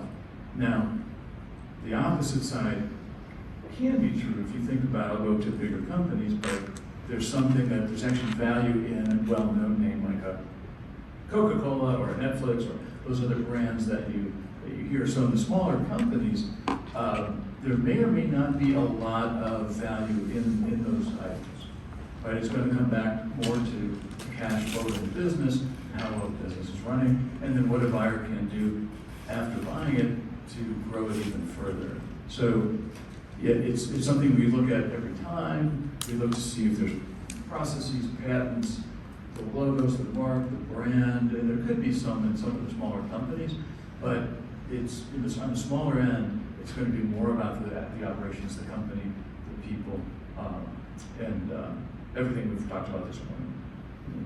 Okay. Anyone else? Question from the audience. Yeah. I was trying to Do you mind standing, or if you could tell us your name and company? Hey everyone, my name is Montina Young-Frazier, and I'm actually really excited to be here today. Thank you for the invitation. I have run a small business since 2014 full time. And surprisingly, I sat next to David and said, I wish I had this information because I was an opportunity to sell and didn't sell soon enough. But as I was thinking, I'm coming from Henry County, so I do a lot there with my chamber, sit on the board, share tourism down there. We did $500 million last year, so I'm really here in that community liaison space. What I wrote down, just from some things thinking back from my experiences running a business full time, GMEN, just hats off to you all for hosting this event today because businesses need to hear this.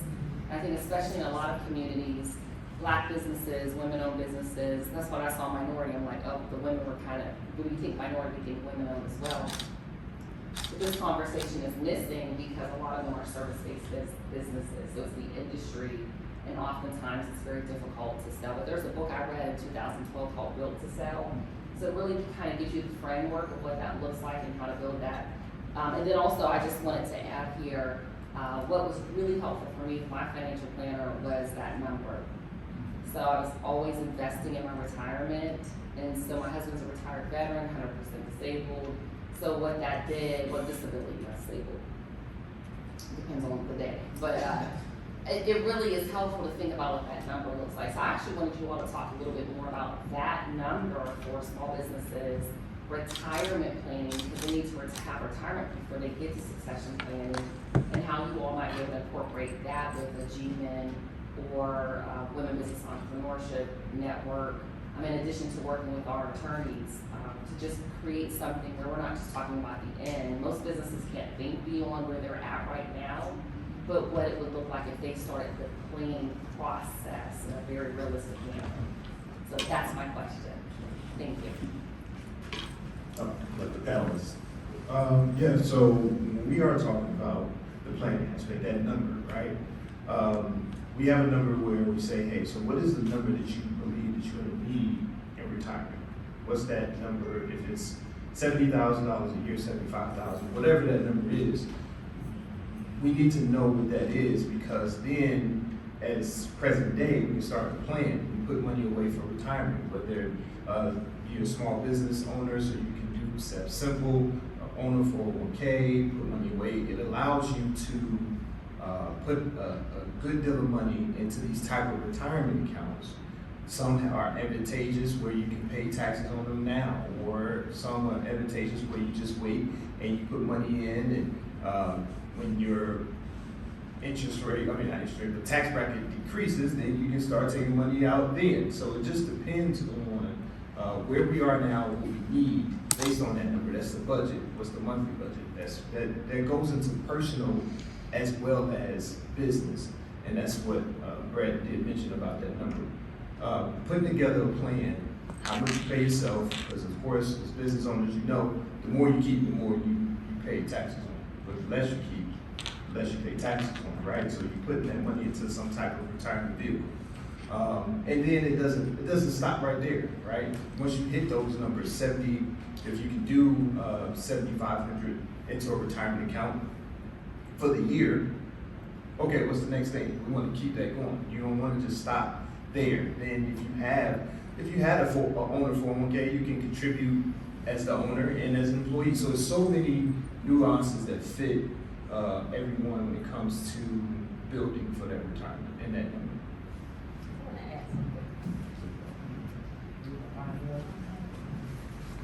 Okay, so I'm gonna talk about this from an attorney side and a personal side. One thing I realize is that most people have not thought about long-term care planning. Like, they think about what happens after I pass away, they might think about retirement, but they're not really thinking about what would I do if I get a serious illness where I can't care for myself and I need to bring somebody in to take care of me, or I need to go somewhere else. And most people just haven't thought about that. They don't have any money put aside. And I say that I talk about it from a personal side because my dad had a stroke about 2 years ago. In fact, I was supposed to come to a GMEN event, and the day before he had the stroke, so I couldn't come. And my dad used to always say, y'all take care of yourselves. I got enough to take care of me, so y'all don't have to take care of me when I'm older. And like, if he was healthy, yeah, he was good. But with him having a stroke and us having to bring caregivers and needing special vehicle or just all these different things, it's like most of us are just not planning for that. We're planning for, I'm gonna retire, I'm gonna be healthy, I'm gonna still get my retirement check. But even if you get a decent sized retirement check, depending on the medical expenses you have, that could be significant. So I actually don't have a lot to say on how to have the money to pay for that, but I definitely want to just put out that planning for that is so critical.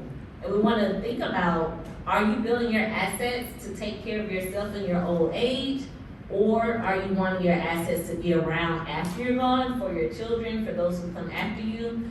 That type of planning is going to be different depending on what that goal is, because some people, they don't want to pay for nursing home care or long-term care using what they built over their lifetime. They want that to go to their children. I said, that's great, but what are you gonna do? You're gonna make your kids pay for you in your older age because you don't want them to, you don't want the state to get your assets. It's just all these things that people are not really thinking about. And so I just wanna put that out there, thinking about retirement, but also if you have additional needs that require additional planning, additional resources, and I encourage you all to think about that as part of your business planning. And I'll add really quickly, Ron, that's a great point, right? Because long-term care is important. The longer you wait, the more expensive it is. And that's with life insurance, long-term care, whatever that is, because it's gonna look at your age, and your health status at that time that you apply for that type of coverage. So the earlier that you get it, the better. Some say if you're in your 50s, that's a good time to start getting long-term care, right? The moment you hit 64 or 65, they're like, well, you're gonna later get to get these type of services or coverage for yourself. Like I said before, we've got car insurance.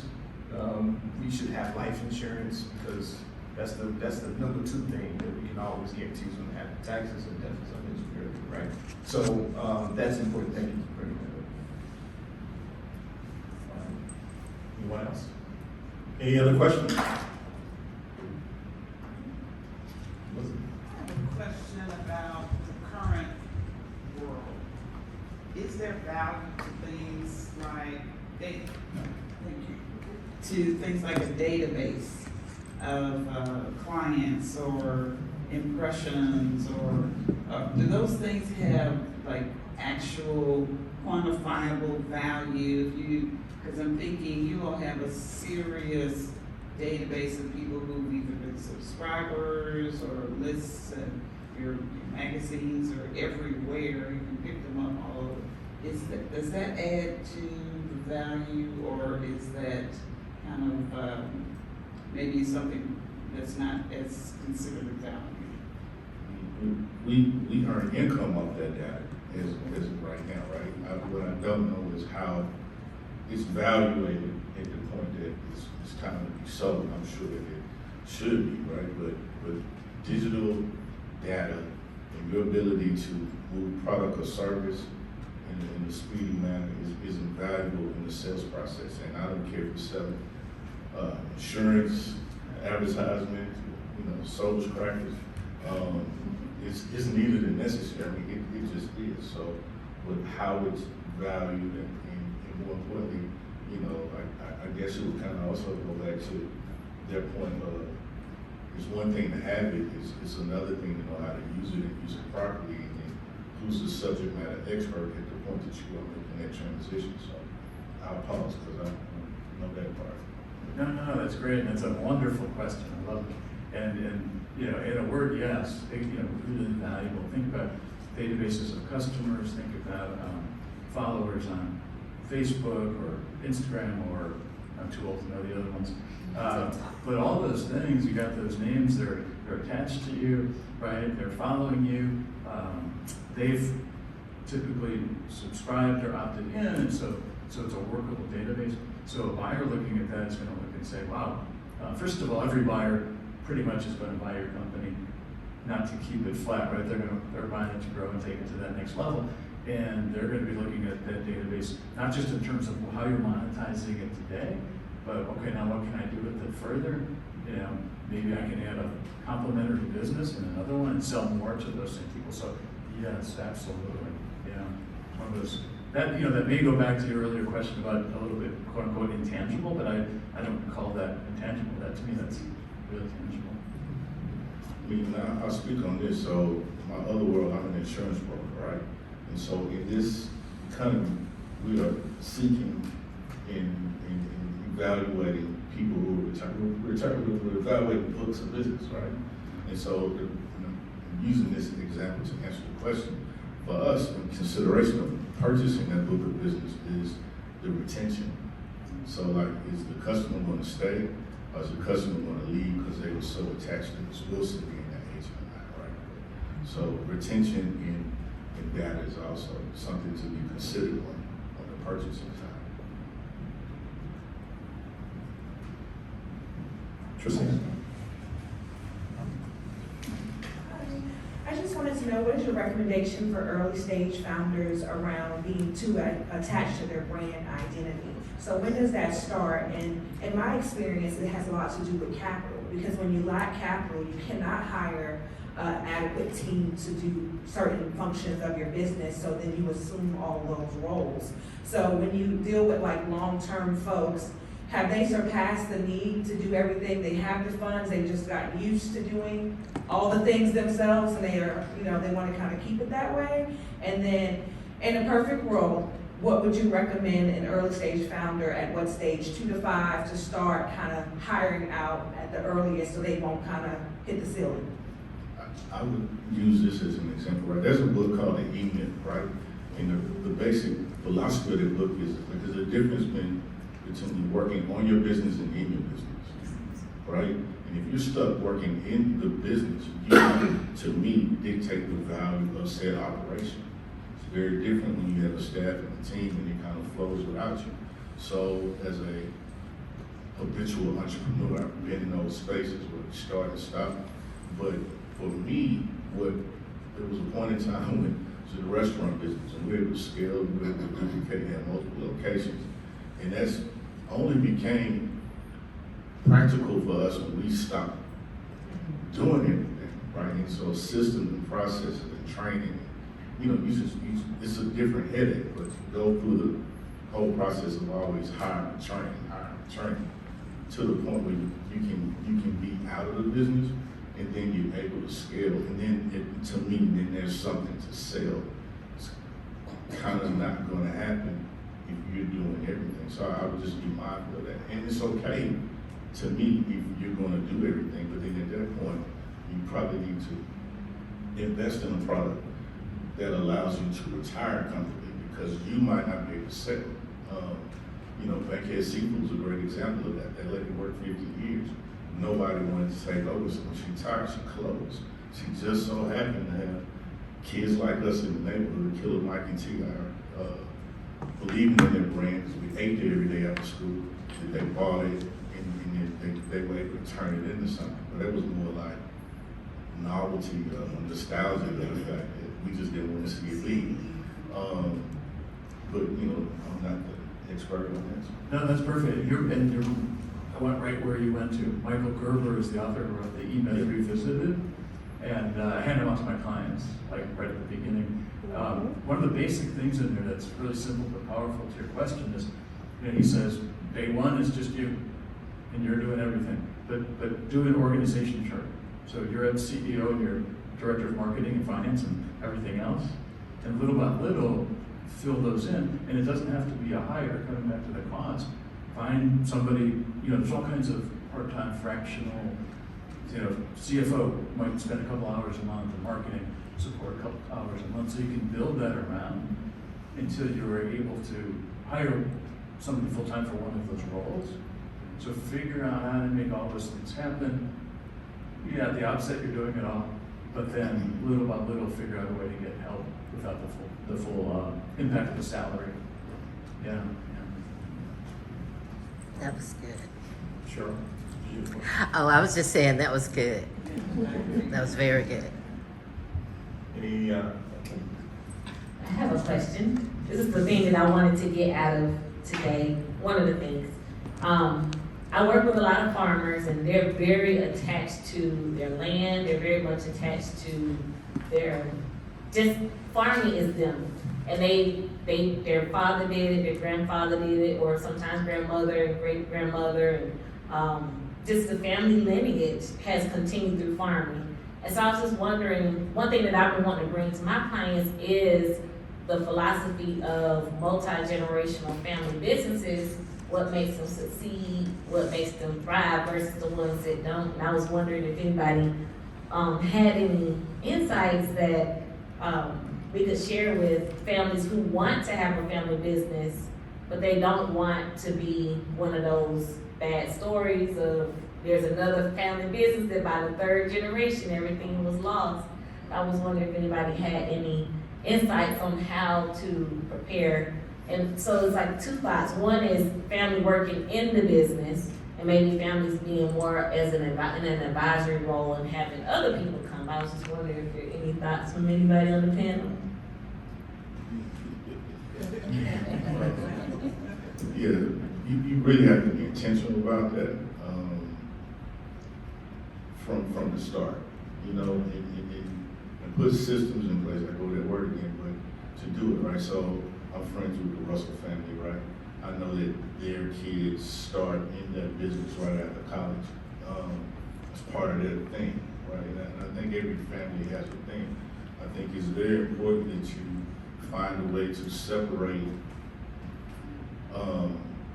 nieces, nephews, son, daughter from business partner, because they're two different situations. It's the same person, right? So if I walk in the office, I'm not your son that day, right? I am. That way my opinion is valid, right? Because if not, you can be looked at like, I used to change your diaper, how you gonna tell me? Because it really gets that grip, right? I've seen friends who have worked for their father-in-law and go home and vent to the wife about their boss and why they're getting divorced, because to her, you talk about her father, but he's really talking about his boss. And had he worked with somebody other than his father, she would receive that information very differently. So it's a delicate dance, but I really feel like the founder or whoever's in charge has to set precedents and be really intentional about it. I don't know if it's a right or wrong way or the exact way, because we're going through the motions ourselves, right? But you just have to commit to that being a thing. And in our culture, that can be tough to do, you know, and it's not started very early. It started most times when somebody in charge is ready to stop. And I don't think that that's fair. I have a question. Thank you. We see that technology is changing everything, I'm sure, including how you all do business, how you approach clients. So give me one sentence to tell to one of my entrepreneurs of how to approach planning for the end in light of the changing technology that we are experiencing. Anybody? I'll attempt to follow your rules of one sentence. You can have more than one. I'm going to try for one. Succinct. All the business processes and the operations are a lot of what you hear about today going on with AI. And it's making those better, stronger, and faster. So I would go back to really back to basics before I forget technology for a moment and just map out, write down all the different procedures and all the different parts of the business. That helps a lot of different things. If somebody's out sick, somebody else can pick it up. If you hire somebody who's got that written down, I'll go way to the end, and when a buyer's looking at it, if you've got all those systems written down like a franchise, right, here at McDonald's, you have that whole operational book that's golden for the sale. But once you have all that down, that's when you can start to apply the AI in a lot of those instances, right? You are first want to make sure you want to take it in the right order, you're doing the right things, and that's written down and clear, then you can make it more efficient with technology. And I can't think of any business of any size that shouldn't be looking at those kinds of opportunities.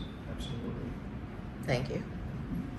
And I would tell them to embrace technology. I know that the impact of AI is kind of different than any other piece of technology in history, but technology has always impacted business, and it's always, so intentionally it was possible to make processes smoother, more efficient, and so on and so forth. So it's better to be a student of it, to use it to your advantage, than to fear, because you can't stop it like it's coming. But you know what I mean? I remember in 2005, I had a mentor who told me he was about to invest in electric cars. I looked at him like he was crazy, right? And now Waymo drive without driving. That wasn't that long ago. So the change is happening, if you like it or not. So you might want to get involved. What I would say is to really understand what makes your business, what's the core of your business, and that's something that I'm really working on now. Like, what is the thing about us that continues on regardless of how technology changes and regardless of what's going on in the world? And I think having that core kind of set so that as technology changes, you know what to allow it to change and what it cannot change. And I know for me, there's certain things that people do that I want people doing in my firm that I don't want computers or not computers, but AI or anything doing. And so there's certain things that I'm telling my team, we need people to do this. Now, you can use AI to help you, but a person needs to be talking to our clients. We don't want bots talking to our clients. And that might be old school or whatever, but I'm just like, there's something about being human that we're gonna keep around here. So there's certain things that I know that our firm is gonna be at the core, that no matter how technology changes, we can't change these things. But then there are ways that it makes sense to change with technology, and we will embrace those things. Well, just a couple more questions. I just wanted to add some, when you asked about the farmers, I just wanted to add some insight to that. So I'm part of the U.S. Farm Bureau Association because I'm interested in all the farmers and things that they do here. And so I get the magazine, and I'm always kind of just intrigued by what's going on with them. And recently, just this past weekend, I had a conversation with someone in Henry County that said, hey, I grew on 1,700 acres, and we just sold our last 15 lumber. And I'm like, wow, that's a lot of land. But with that said, I think what happens a lot of times in entrepreneurship, I always thought my kids might want to be interested in what I was doing. We did marketing for some of the largest law firms in the country. Our LTV, long-term value clients, been about 10 years. They don't leave. And they were not interested because of all the hard work. And I told people, you can have it all, but you can't have it all at the same time. They saw so many sacrifices that they're like, we'd rather work and go home on the weekends and have time off. And so they become accidental entrepreneurs. Like my 30-year-old has 990,000 TikTokers, so she makes more than she makes as a school teacher, one of the top schools in the country. But I said, don't quit. They don't even want to do it full time. So I think that's just the biggest thing is that mode of you're working so hard that sometimes there's no succession planning because your kids don't want that type of life. So I'm happy to have more discussion because I've been here recently, we're neighbors. And I do want to get your information as well. Thank you. Any other questions? Any final thoughts from the panelists? Anything? Sure, going once? All right, well, let's give the panelists a hand. This will not be the last session like this, as you know. This is a very important topic. We will continue to have. Whether you're starting a business, growing a business, or planning what's next, GMEN is here to help. Scan the QR code or visit gmen.org and connect with Georgia's Entrepreneurship Network today.